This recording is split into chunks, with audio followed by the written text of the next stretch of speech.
we said this was going to start at 1 o'clock, and it's 1 o'clock. Here, here. Welcome, everyone, to Ottawa West MP.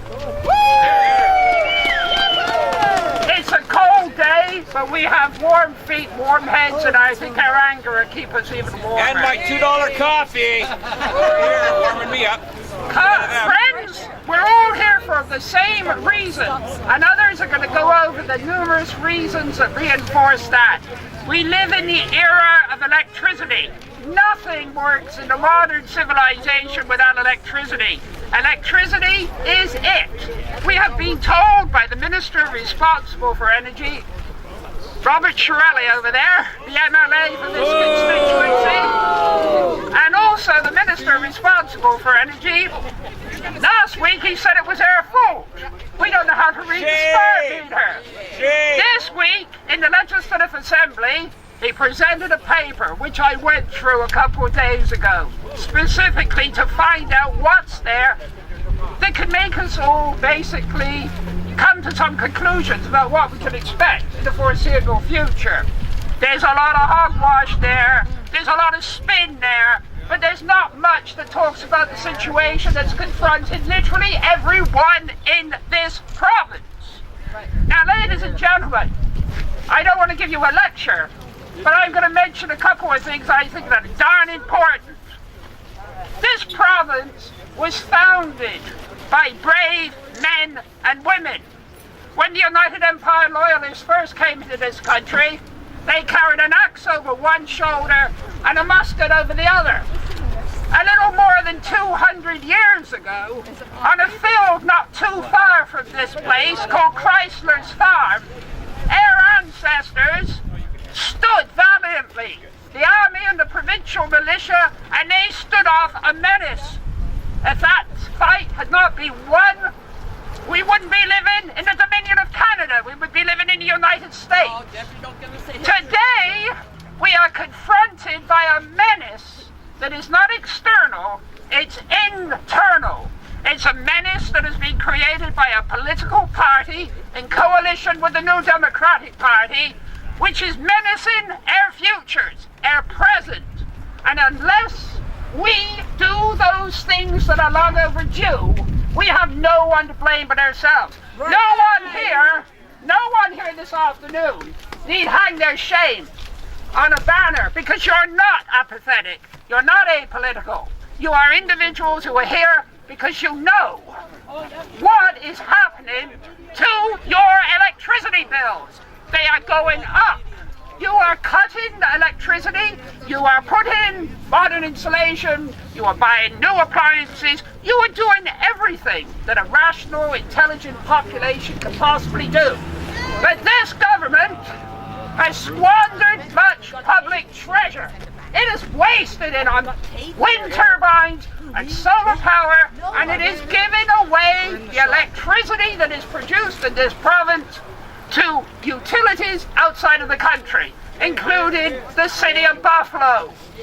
Now, we now have a situation where companies in this country, and specifically in Ontario, which have employed people for generations, are now forced to leave because they can't pay the ever-increasing levels of electricity that the province, with Minister Chairelli leading the pile here, is demanding.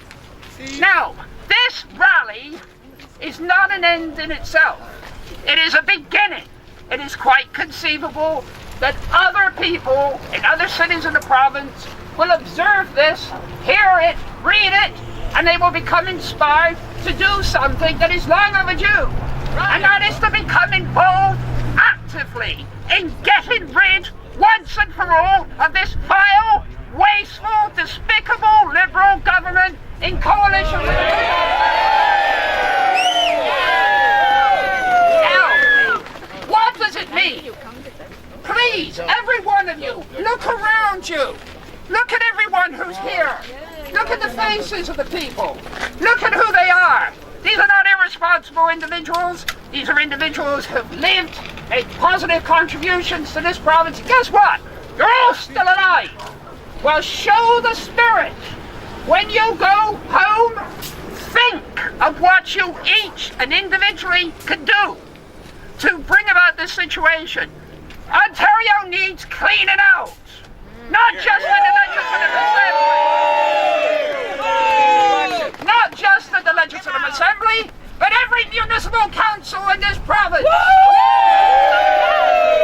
We cannot afford anymore, all of you, we cannot afford anymore to place our confidence, if we ever did place our confidence, in opportunistic, double-dealing politicians who will say anything to get the votes of individuals, but when it comes to push and shove, you cannot depend upon them.